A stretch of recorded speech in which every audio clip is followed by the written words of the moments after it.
Saturday joke.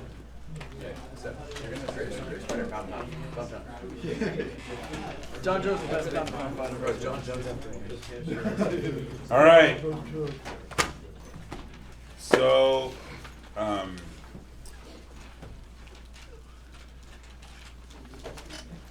I felt like one of the things I hate about school and the fact that I'm not the greatest organizer of things, like I'm really kind of more freelance person, like I'm driving into school and I'll think in my head, oh man, I want to do this today, and so I'll just go do it, as opposed to some teachers have like a file folder and it says like day 36, and every day they pull it out and they do exactly what's on day 36. I've never been able to be that kind of person. But that leads to days like Thursday, where the day ends, and what do you think my problem with was the way the day ended on Thursday? Anyone, just give a guess. Some people weren't, didn't finish their questions. Kind of, but I had a bigger issue with Thursday. Yeah. You finished documentary? Go a little deeper than that. And how did it end when we left? It was like sad.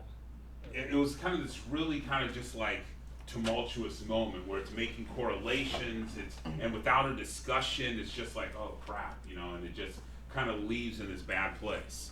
And so then you go away and then you come back and so for me, I don't like not to have closure on things. There's no point in doing something without like reflecting and talking about that thing. So I apologize for kind of just leaving it like in the middle of this kind of really, I don't want to say the word's controversial, but it really was a powerful comparison they were making that calls into question things, and I don't like leaving on things like that. So the first thing I want you in your group, I want you to look it back there on the left, and you're going to assign roles. You're going to take roles. So in your group, we have one facilitator. That's going to be the person that facilitates the discussions, kind of presses people to talk, kind of oversees it. Second, you're going to have a note taker who's going to document everything the group talks about. Third and fourth, you're going to have two presenters that are going to present on two different questions we're going to be addressing as a group. And then the fifth person is going to be somebody that is responsible for, over the course of the day, commenting on other groups' comments. So like someone says something, they're going to contribute different things to that conversation. So take like a minute and just figure out in your group who's going to do what role so that everyone's comfortable. It can be facilitator or the note taker. What do you want to be? Note taker? Alright, facilitator. I can present. Either one. I don't think it matters. 13th Amendment and focus question. Here we go. 1, 2, 3. Focus. There you go. Present number 2. Alright, overall contributor and short end of the stick. Alright, cool. Hey, remember really quick, presenting is only as hard as what? The notes. As hard as what the group presented for the person to present. So I think most of us are uncomfortable presenting because we don't know what the hell we're saying.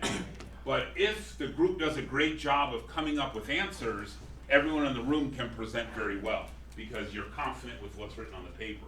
So don't think of presenting as you're the one that has to come up with something. That's the group. You're just going to be the one saying the words out loud.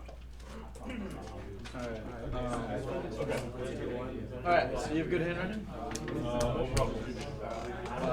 That's a good question. We don't know yet. Let's find out.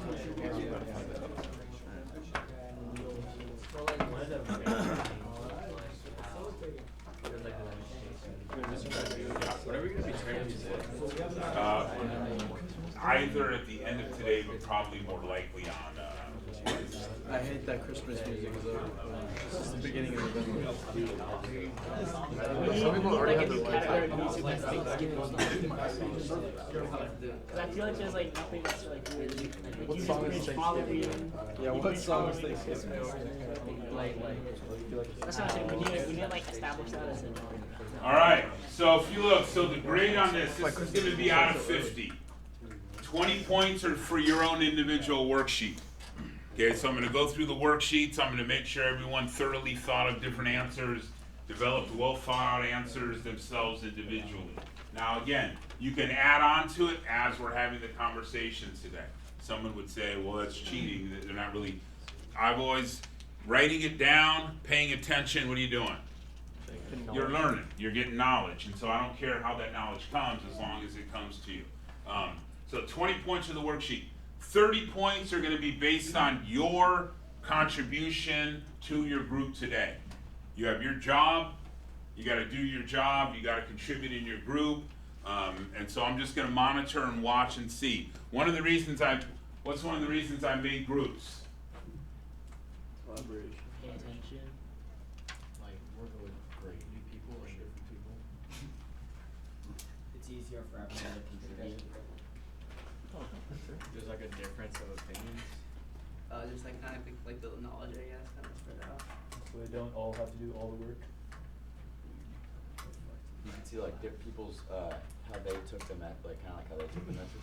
Why did I select the groups? Oh, based on. Because So if you we didn't selected have it, Huh? if we selected it. Yeah, I saved people from themselves because I already know what would have been in the back left corner. And so, hey, I didn't pick just That's Charles. a crazy spread, dude. And so you're in groups now where the expectation is you're all going to contribute, you're all going to help out doing your part. All right, so what we're looking at is we're looking at the movie, but bigger than that, we're looking at kind of a lot of the things that come out of the movie. I still believe that's it's one of the more powerful documentaries ever made in terms of making correlations, allowing us to think and analyze information, make connections, and is there always a bit of a stretch? There always is. There's always a stretch, but when the statistics line up those things, it makes some sense. So, all right, so the first thing you're gonna do as a group, you're going to look at the language in the actual 13th Amendment. Okay, you're gonna look at the language in there, and I want you as a group to answer the following two questions, very specifically. Now again, I always talk about how there's a way to answer this question that would be at a 3rd grade level. So that would be you repeating back the amendment to me, saying, I think the 13th Amendment did a job making involuntary servitude illegal, and Congress has a say. That's like a 3rd grader analyzing this. And then there's like a 9th or 10th grader where you're given a little bit of insight to it. And then there's somebody who's about to be in college who can look at it, break it down, see the nuances in the language, be very specific about everything they can find. Because do you think the 13th Amendment was written in an hour? No.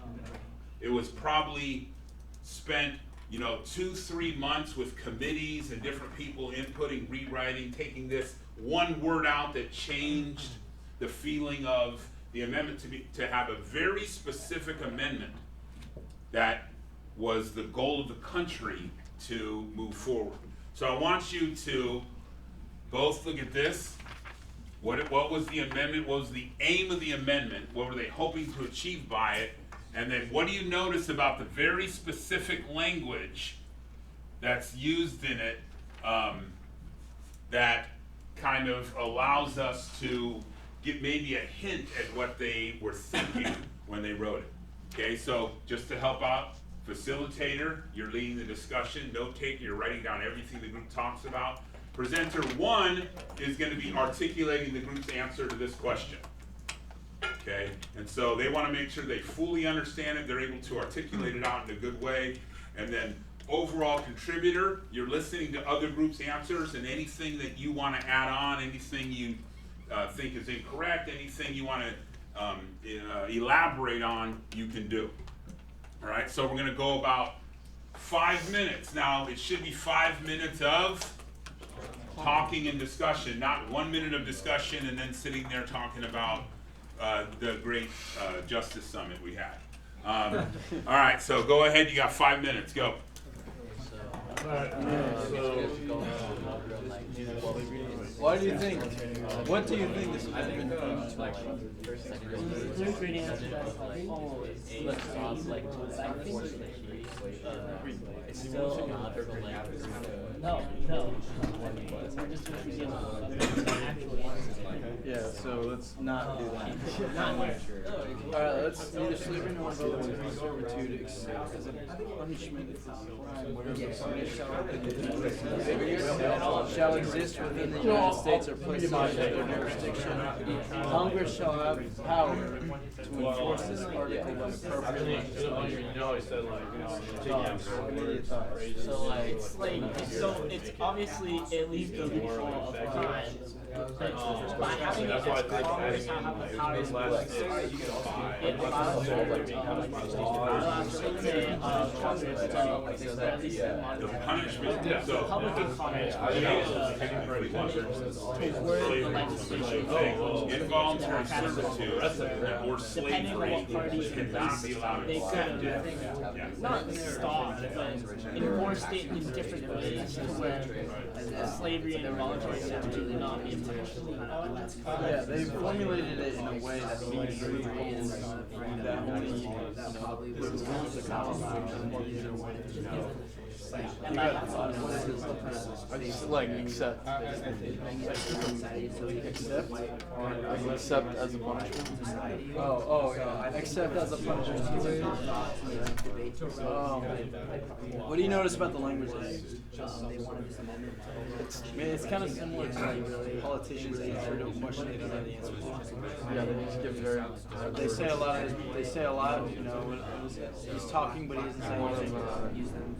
it's almost like it was meant to be like appeasement, so that way, you know, like they can say, oh, we got this legislation done, even if, like, you know, it isn't really going to change that much. I think if it really did take months, it's because they had to formulate it in a way that they can meander their agenda through, but also keep it They had to get it through Congress, which is, I think, primarily when Section 2 is all about. It would mean that they were tried and sentenced for a crime. That changes things because So that's just gonna incentivize. So it's essentially saying that our justice system is fair, because it's saying if you've been duly convicted, then It's you can. incentivizing the prison system. but it also leads to the question of plea deals, as we alluded to in the documentary. 97% of prisoners like never went to trial; they just took a plea bargain. So through the 13th Amendment, of course, because of Congress's appropriate legislation, they probably got away a lot from duly convicted. But if you're thinking truly duly convicted, then technically there's a bunch of guys getting involuntary servitude that's not following the 13th Amendment. They never went to trial. There you go. That's a good statistic. So are you gonna go on to the actual part? What else? Any other thoughts? I wonder why they put the any place subject to their jurisdiction. Because you could have just put it, you could have cut that out and it would have largely been the same. I think that's highlighting deportation.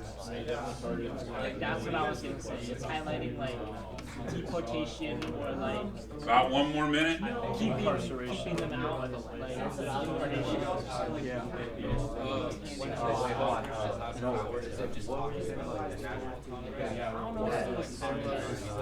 National.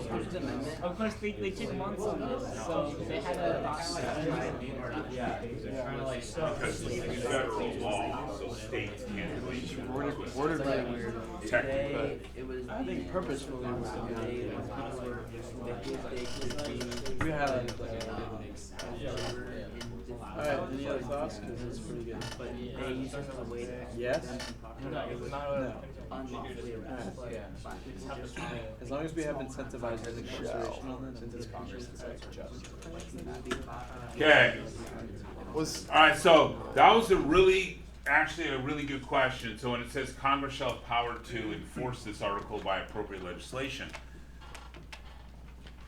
is this Congress meaning the federal government Congress, or does this mean Congress like all the states have their own state legislatures?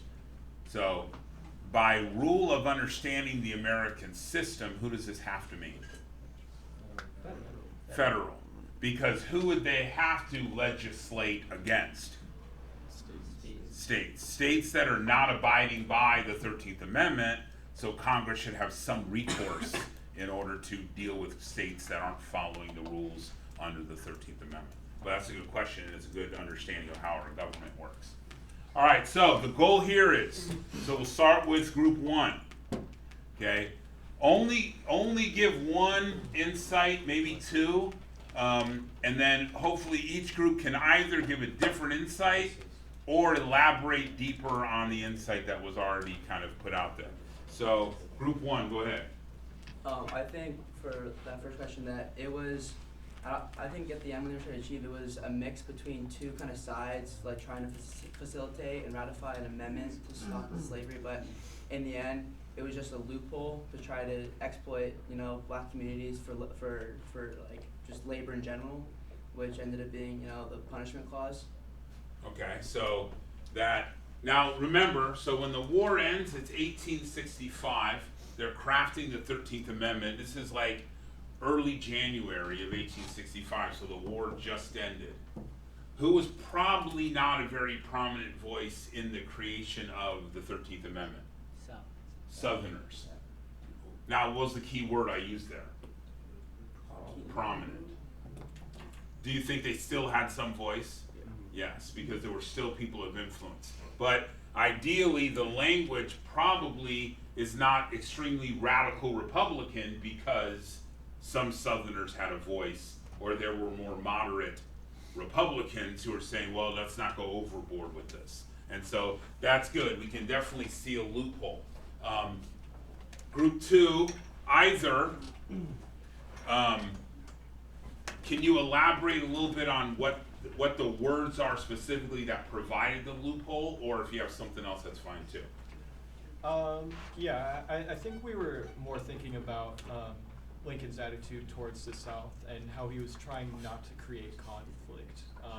So he wanted to sort of create a compromise between abolitionists and recently beaten down South by creating this extra clause in the 13th Amendment. Okay, now remember, something a little bit inaccurate in what he said? Just a teeny bit inaccurate. What's the first word he started with? What's wrong with that? Oh, yeah. He's dead already. So he's dead by the beginning of 1865. And so, but his mindset, which is still living in the people, was to do what with the Union? Rebuild it, not to punish. And so, yeah, so some of the language in there is gonna still, give seed a little bit still to the South, all right? Group 3, what do you got? We thought it was interesting how they said the party shall have been duly convicted. I remember last class you were like 96%, I think. 97. 97 were never tried, which doesn't follow the 13th Amendment. So clearly there's some loopholes there. Now, they would argue that a plea deal is a trial. It's a trial. It's the person admitting they did it, so you don't have to do a trial, but we all know better than to think. So again, it's a loophole, but yeah, the fact that those words are nuanced in there, duly convicted, meaning this is a person who's been tried in our very just justice system, and they are guilty, so therefore they should go to jail, fits under there. Okay, good. 4. Some of the language that we kind of found interesting was like, it was very vague. They didn't specify a lot of things. They made sure that it could be easily maneuvered around to like reinstate a lot of these unjust practices. Like when it says crime, it doesn't really specify like what degree of crime, for example. Okay. Or on section 2, it basically gives Congress like the power to do what they want to do. By appropriate legislation, kind of gives them the say to do what they feel is appropriate, which could be like different for a lot of people. Very good statement, and I think it's interesting that they say Congress. Ideally, we would want that if a state violates this and reimposes slavery, what would we want the punishment to be? What should it be in some ways? How'd they get rid of slavery? War. So which office should have the power to deal with that? The executive. And what should they be able to use? The military. And so you'd think, Congress or the executive branch shall have power to enforce this article by any means necessary. But this one actually goes and steers much more toward that, let's try and bring the union back together. Not only does it say legislation, what else does it say? Appropriate legislation, which is even further, I don't know if that's appropriate or not, that might be too much. And so, very clear words that don't necessarily bode too well for this actually being implemented and controlled. And to go, I think one of the groups actually said, it's even weird that they put a word in there as still an available option. What word am I talking about? What word in there would we say, wait, that should never be okay? Yeah? Jurisdiction. Something else. Slavery. So they're essentially saying slavery's abolished, but you can have slavery if they committed a crime. We might say something like involuntary servitude. Because what's different between slavery in this country and involuntary servitude? Yeah, slavery was like the complete loss of all your rights, your humanity, everything. But this is actually saying slavery is still okay if they've committed a crime. And the last group made a great point. What is crime? Is it jaywalking? Is jaywalking a crime? Technically, yes. So under a certain state's jurisdiction, they could say that's a crime worthy of slavery. And then it falls back to Congress to decide and appropriate whether or not they're following it, and so it's this really weird thing. All right, 5? We talked about how without the exception, the statement of neither slavery nor involuntary servitude shall exist in the United States is a very flat, basic statement. And the exception that of a duly convicted of crime just kind of completely contradicts that idea because it takes it away from the federal government and gives the decision all the way down to town governments or individual prosecutors. Nice. Yeah, and then another thing, just expanding on the appropriate legislation, the vagueness of it, how I said, it could go down to the town or the state. It doesn't set a hard bar, no slavery. It's no slavery, but then everyone else could kind of say what is slavery, what isn't slavery. Perfect. And it also doesn't define it. And it's also saying they can. If Congress wants to, it can focus on defending this, but it doesn't have to. And so it's going to leave so many kind of loopholes. All right, 6, you got anything else? Yeah. So, of course, we noticed that it was vague, but we believe that this gave a lot of power to the South. They now have the ability to reconstruct with slave labor the incarcerated people because they were able to incarcerate many people for low-level crimes or even for not committing a crime. On top of that, the South has a good amount of power in Congress. Nice. All right.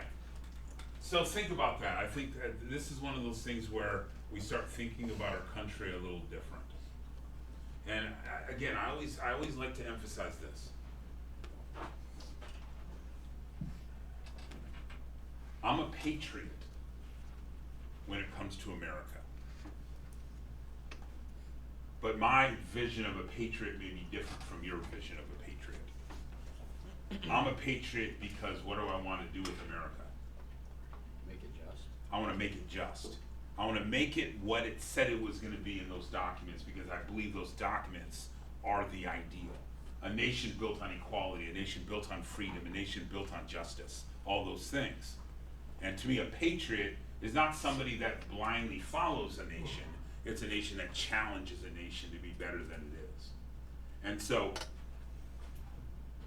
the 13th Amendment.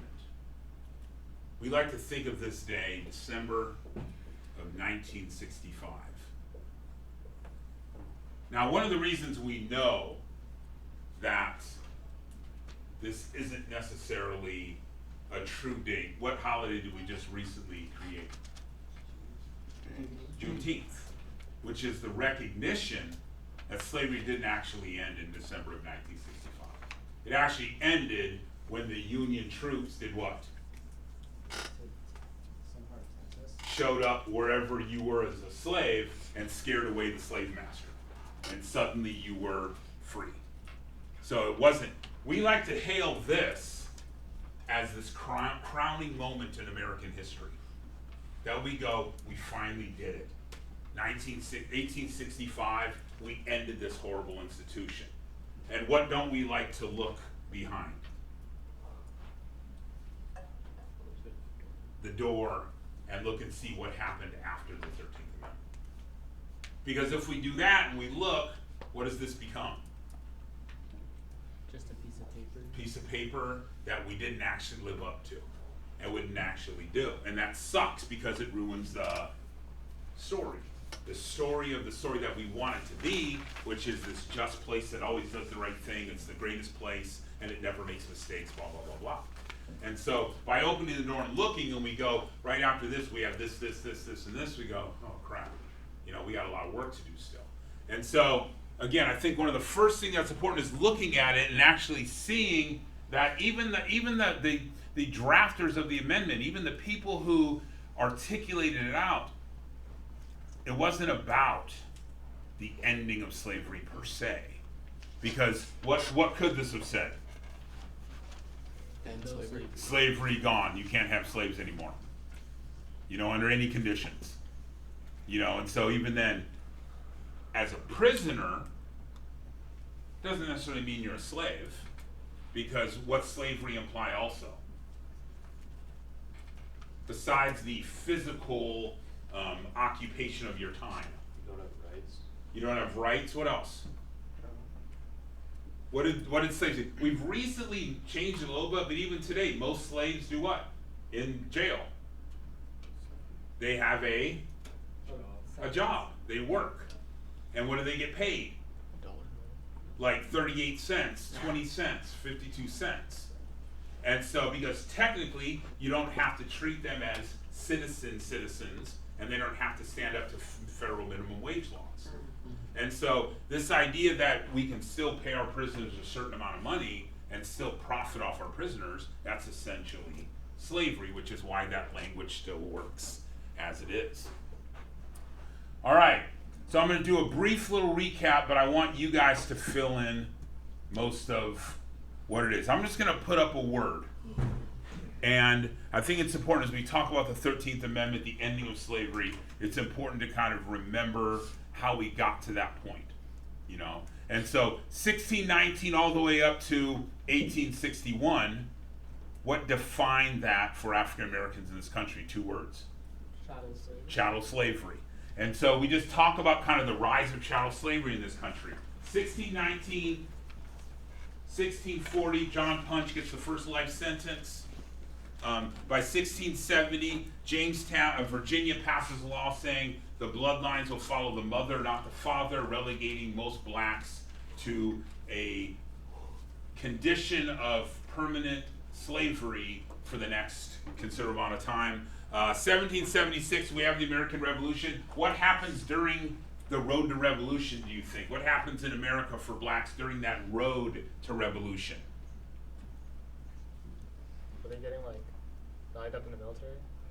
Something else is happening. What's everybody talking about? Freedom. So what do you think happens for African Americans in those 10, 15 years leading up to the revolution? Less of it. Becomes freedom. They get more freedom. They start suing for their freedom. Well, it's really hard when everyone's talking about freedom to say what? You can't have it. So during that like 1750 to like 1770, black people are suing for their freedom. The courts are giving it to them. They're fighting in the American Revolution and earning their freedom, all these things. But then once the war ends, what else dies? What dies when the revolution dies? Talk about freedom. Talk about freedom, because now everyone in America is free, except for the black slaves. But that ethos, that revolutionary ethos dies, so does any claims to freedom. So then we go all the way through 1776, the Constitution's drafted, we talked already about 3/5 clause. They talk about how they might end slavery later. What invention screws everything up? The cotton gin. The invention of the cotton gin makes slavery catapult. So we move all the way up to 1861. What happens in 1861? Civil War breaks out. Okay, in the Civil War, who remembers from last year, what are the 3 causes of the Civil War? What's the northern version of what the war's about? Slavery. What's the southern version? States' rights. And what is the kind of other thing that's overriding all of this? Starts with an R, one word. They're all fighting for this. Representation. Beautiful. Representation in Congress. Who's going to have the power? Every single state that wants to be admitted to the Union, there becomes a fight over, is it going to be slave or is it going to be free? Because if it's balanced 11-11 and it becomes a slave state, who's got control now? Slave states control the Senate. So all this fighting, we got Bleeding Kansas, John Brown, all these things play out. By 1865, we'll stop first. We get to 1863. What happens in 1863? Does anyone know? Famous document is created. Huh? The Emancipation Proclamation. Nice job. Oh, yeah, it's not good. Yeah. I already did that one. The Emancipation Proclamation, 1863. Now, again, one of those, so many times people confuse the Emancipation Proclamation with the 13th Amendment. Two very different things. Where did the Emancipation Proclamation free slaves? Not in the North. Not in the South. Be more specific. Not in border states. Not in free states. You're the only one. Confederacy? The Confederacy. You guys went through every other option. So, and what does that tell us about Lincoln? Or about the country? He thinks they're still united. That what? He believes they're still united. No, something else. He just wanted to win the war. He just wanted to win the war. It was not about slavery. He wanted the Union to be better. And so what was his reasoning for declaring them? Because did he have control over the Confederacy? So technically, who got freed during the Emancipation Proclamation? Nobody, but he created enough. What did he create by telling all the slaves in the Confederacy they were free? Unrest. More escaped, started causing more problems. Someone said, what do you mean only in the Confederacy? Give me an example of a border state. What's the most famous? Virginia. Not Virginia. West. The other. West Virginia. West Virginia. Most people don't know. West Virginia wasn't a state in 1850 or 1860. When did West Virginia became a state? When Virginia seceded. And West Virginia said, we don't want to secede, we're staying with the Union. They broke off. What were they allowed to keep? Their slaves. So Lincoln said, you guys don't get them, you guys can keep yours. And so the Emancipation Proclamation really was much more about unrest because Lincoln let northern states or border states keep their slaves, but not the states in the Confederacy. So in 1865, the 13th Amendment is ratified. So it goes through the Congress, gets passed, goes to the states. 27 of 33 states ratify it. The last state to ratify the 13th Amendment happened in 2013. It's a state, the thing people say about the state, it's the state that has 4 eyes but can't see. Mississippi. So Mississippi didn't technically ratify the 13th Amendment. Someone said, wait a minute, does that mean they're allowed to have slavery? No, they're obviously not, because the federal government's in control. This was more of a political statement by Mississippi from 1865 until 2013, FU. There are still some states now that don't allow same-sex marriage. Now they have to, when someone comes to the justice of the peace, what do they have to do? They have to let them get married. But the state technically still doesn't allow it. And so that was kind of Mississippi's thing. So right as the war ends, we get the introduction of black codes, which you guys are well aware of. Give me some examples of some of the black codes, some stuff that would be defined. Vagrancy laws? Vagrancy laws. So that means having a place to live. There were laws for you had to have a job. Apprenticeships. Huh? Apprenticeships. What else? Yep. Like sharecropping? Sharecropping. So that was more of an economic system, but it's going to play into it. Literacy test? So voting, literacy test, poll taxes, grandfather clause, all those kind of things. Any rules, laws, some people even argue etiquette. What do we mean by etiquette? What's etiquette mean? Educated? Huh? Educated? No? How you're treating others. How you interact with others. So there were etiquette rules. So, you know, if I'm walking and Charles is walking, I don't make eye contact. The minute I see him, I put my eyes down and I move out of his way. If I keep eye contact, that's either punishable by a clan visit or I could be arrested. He referred to me as boy, I referred to him as sir. Didn't matter if I'm 50 and he's 12. That's how the interaction, and these were social kind of rules that existed.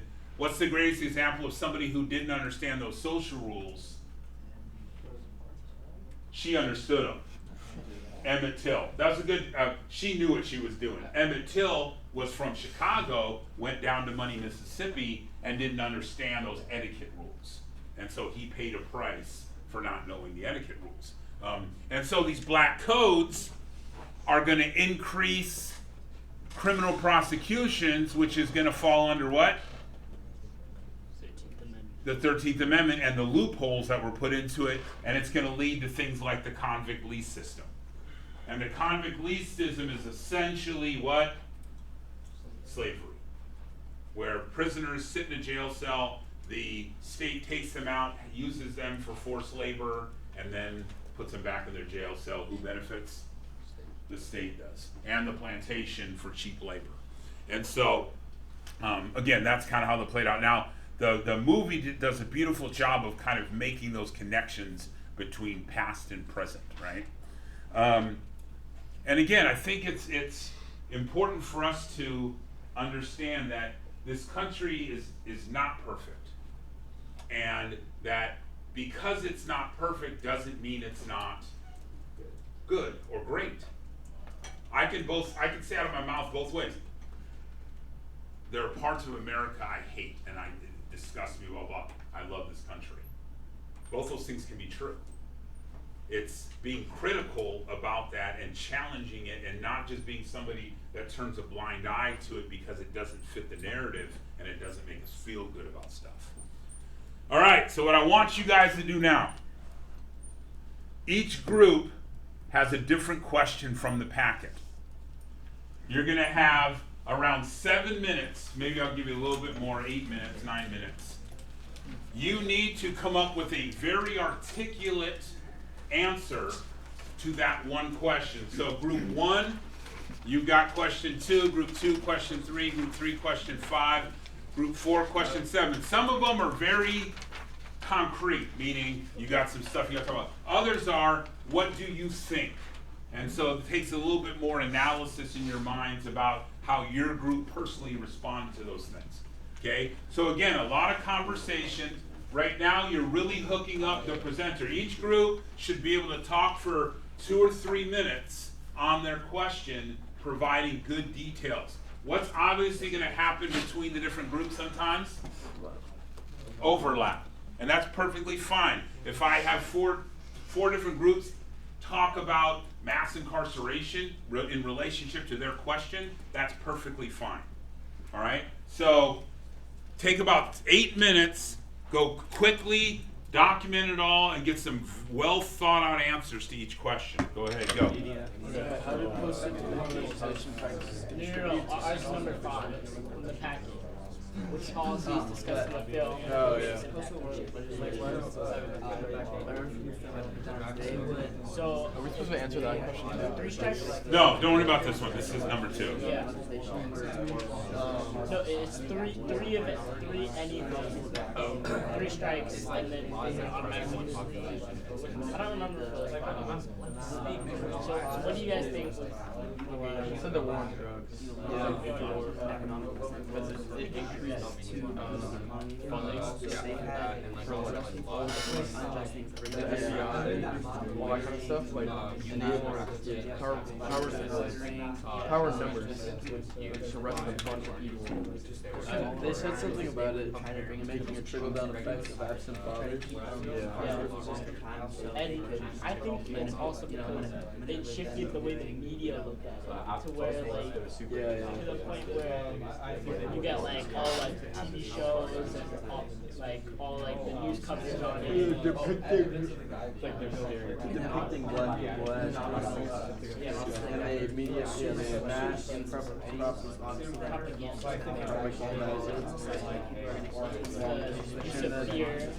not only becomes a norm in media, but also within the justice system.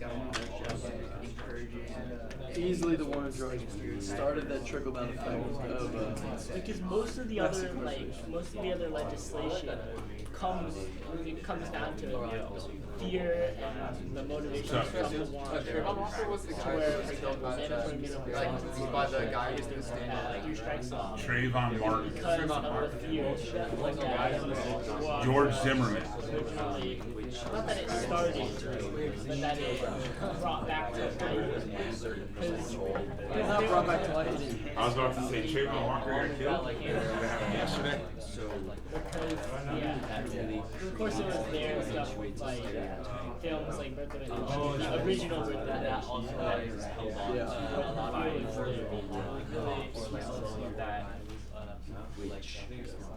There was also like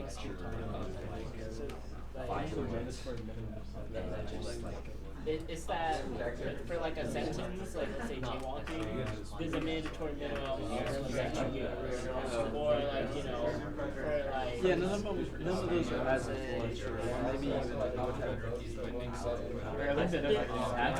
maybe they impacted them and influential, but a lot of them came about because of the war.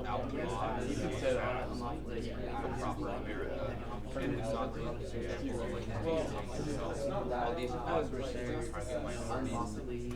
The only other thing I can see that would be greater is the 13th Amendment itself. You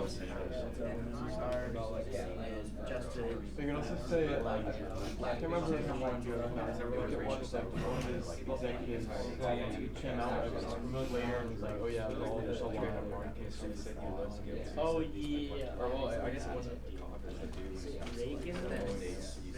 Who was the guy that like basically said it's all a lie, the war on drugs is all a lie? One of Clinton's officials. One of Nixon's. Yeah. Oh, Nixon. You got it wrong. After the Civil War, there were a lot of In the South, there was a lot of. One of some of Nixon's officials came out and just said that the war on drugs is all it was effective. About 3 more minutes. Would you like to add? It was like Nixon's pretty much just like the basis of this job. The dudes left. Yeah. It's like That guy could have beat Mike Tyson. It was rigged. So,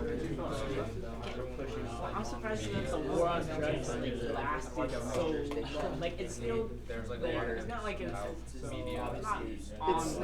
it's like It wasn't so much that as it was some event that they would have exploded everyone's opinion.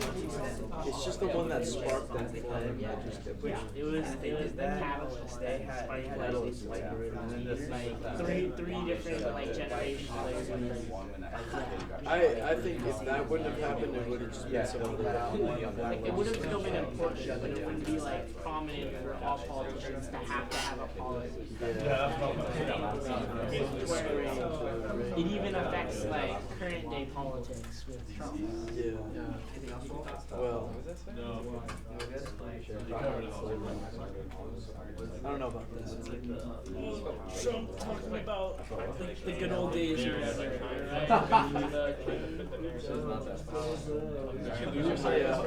his policy, his statement about like the death penalty, so I think it's. All right, one more minute. Affects. I'm not asking right here, you know, of course.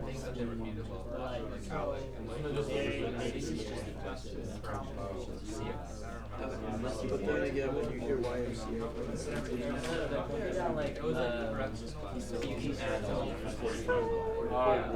like a lot of it was based, a lot of the basis for a lot of these practices. I thought that just became a Trump song. But I think that's. No, I'm when you call and you guys do the question, is everyone doing insight on the question? No, this is the second presenter. Yeah, okay, well, how's the far? See John Jones. All right, real quick, I think these are one of those moments when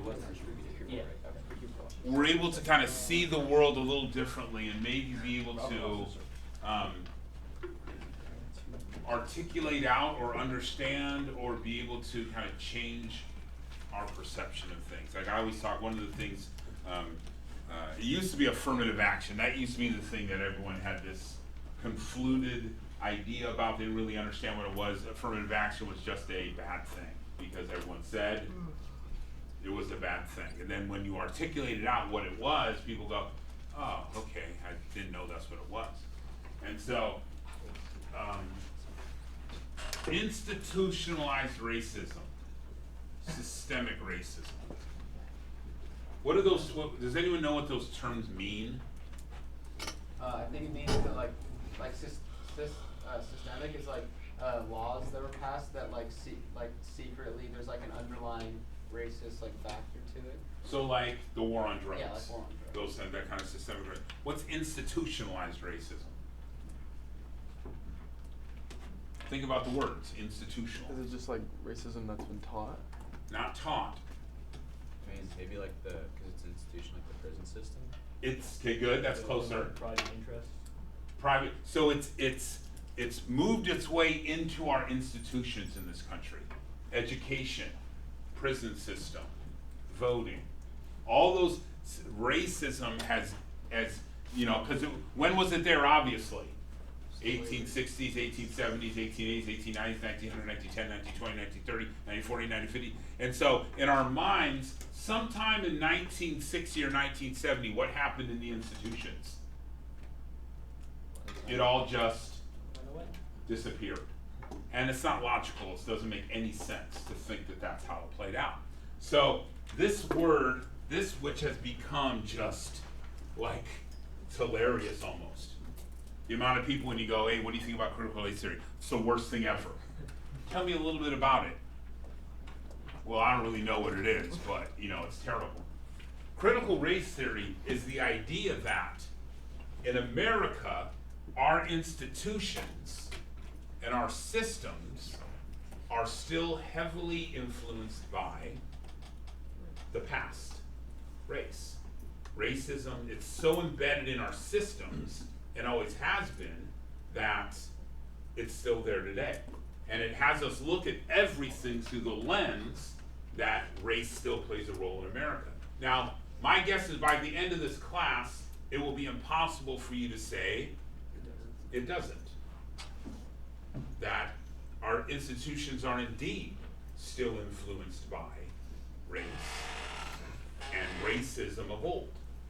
And so, but why do we want this not to be looked at? Why do we want this to be evil? So we don't have to look at the flaws of America. So we don't have to see the truths and the realities of it. And it really is, it's that easy. We just say, I don't want it to be that way, so I'm gonna demonize this and make it not real, when in reality, for you to think our education systems are not inundated with racism, that's crazy. It's crazy to think that it doesn't play a role. That when you walk into your average school, if there's one black kid in America, finish a sentence. The whole school is black. In America, now again, we're in a frickin' anomaly here. The Bay Area is an anomaly. You won't see this anywhere. You might see it in New York, but maybe not even New York, because New York is sectioned out by boroughs. The Italians live there, the Irish live there, the Puerto Ricans live there. But even more so in an area where you have suburbs, where the suburbs are almost all white people. The downtown, the city is mostly black people, Latino people. And so race still plays a heavy role in all those things. All right, let's start with group 1, question number 2. So read the question quick and then give some of your insight. Go ahead. The question is, how did post-Civil War legislation and practices contribute to systemic racial inequality, and can you identify any parallels to current practices?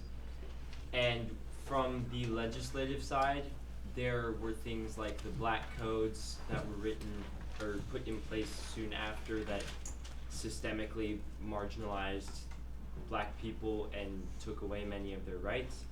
And then on a sort of economic side, Reconstruction South was struggling economically, and they needed labor, and so some of that can affect the legislation in terms of needing to arrest people and have people in the prison systems.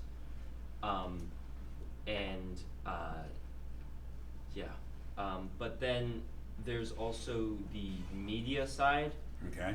which, I mean, I'd say starts with more like movies like Birth of a Nation, where it perpetuates and creates stereotypes of a violent and up to no good black person, and that can be made a parallel maybe with like a show like Cops, where it continuously overrepresents black people as violent and always committing crimes. Okay, good. Someone who's a contributor in one of the groups, can you add anything to it? To what they just said about question 2 from your own personal notes? Primarily see if you can add something about maybe parallels to today.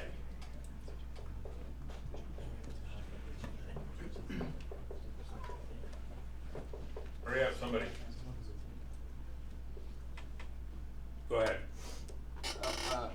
I was gonna say today, like the war on drugs, and especially the like minimum maximum thing is similar to black codes, because it takes like small offenses, things that shouldn't be punishable by what they're punished by, and they're used to put people in prison, like the black codes were to put people in prison. Okay, good. What's another one? Someone else. Anything you have from 2? So, can anyone draw on voting parallels? What are voting parallels from, it used to be poll taxes, literacy tests, and grandfather clause. What are modern day examples of? The questions about, if you have any felony, Okay, so felonies. So like we said, in some states, if you've committed a felony, you lose the right to vote for the rest of your life. So most of us think it should be, yeah, when you're in jail, you shouldn't have the right to vote. When you get released, you served your time, you're good, but some states still cut off. Who do you think gets hit by that more than anybody? Ethnic minorities that are in prison at a higher rate than their counterparts. Blacks and poor would be those things. What about voter ID laws? Remember, these things didn't exist until like 2016.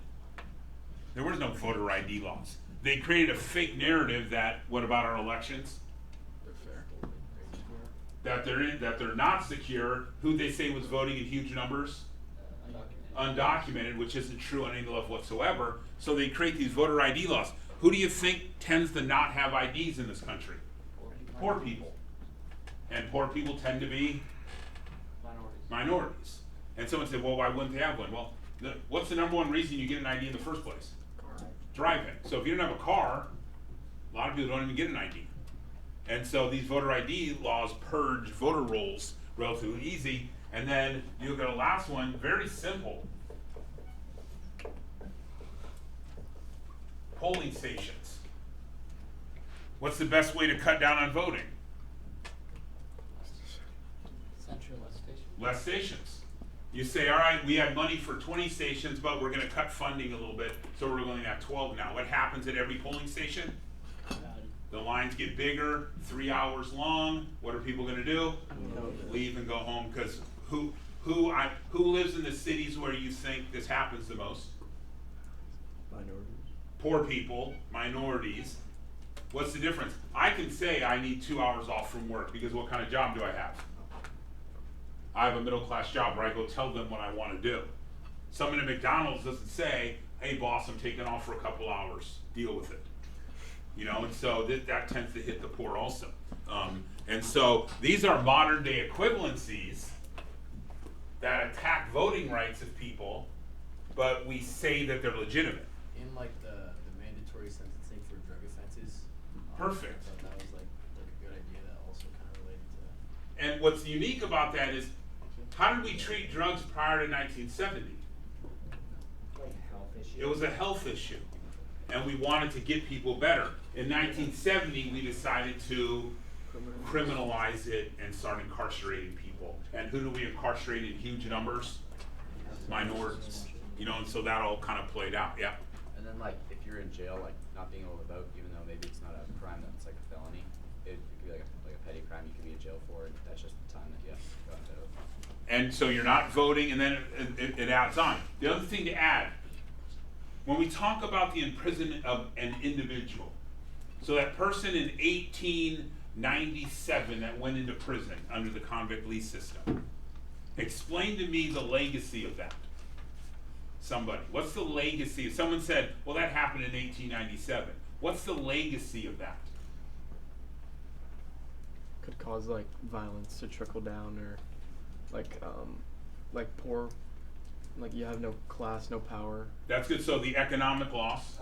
Like if they have kids, they're growing up without a father, and they're growing up without like an income source, so they're more like prone to like choosing crime. Like Beautiful. Keep going. Keep going with that. Can't build any generational wealth where it's a self-repeating cycle. Good. You can't like build like kind of like you saying, a generational figure, like something to go off of, like you learn from. You learn from. What's the norm to you? Whatever your dad is. It's why they always talk about the great first generation college student. Why do we go, oh my God, that's like the greatest thing ever? Why do we celebrate that so much? Because they broke a cycle. So if your dad, your granddad, and your great-granddad all were prisoners, what are you? You're going to be a prisoner. That's the way the world works. And so when we talk about those cycles from generation to generation, think of all those different things you just named. The loss of voting, the loss of economic power, imprisonment, which took your father away from you. What else? What did it do to the family? It broke the family and broke the family up. And so all those things, when you start laying them one on top of another, again, it's not hard to see the world the way it is today. Yeah, I was gonna say for like just like the current practices, there's a lot of like, I mean, you'll see on YouTube too, like unlawful like search and seizures where, you know, unlawful stops, and they try to, like they'll say, you know, it's probable cause, do something to try to take on the car and search them, but in reality it's to, I think, instill fear and show that, you know, maybe white people are still like superior and try to keep that, you know, economic, or not economic level, but kind of like that's the, that class level to show, you know, they gotta, you know, keep, you know, like with their mindset to keep, you know, working for, white systemic growth. Yeah, that's good. And you know, one of the things, so you mentioned, what did you say first? You said something at the beginning of that. Like unlawful search.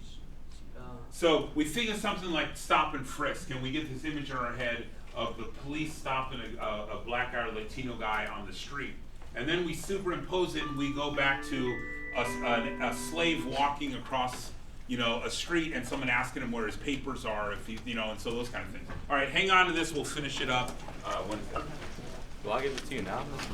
Just hang on to it. You know what I still haven't done yet? Just heard my do it right now.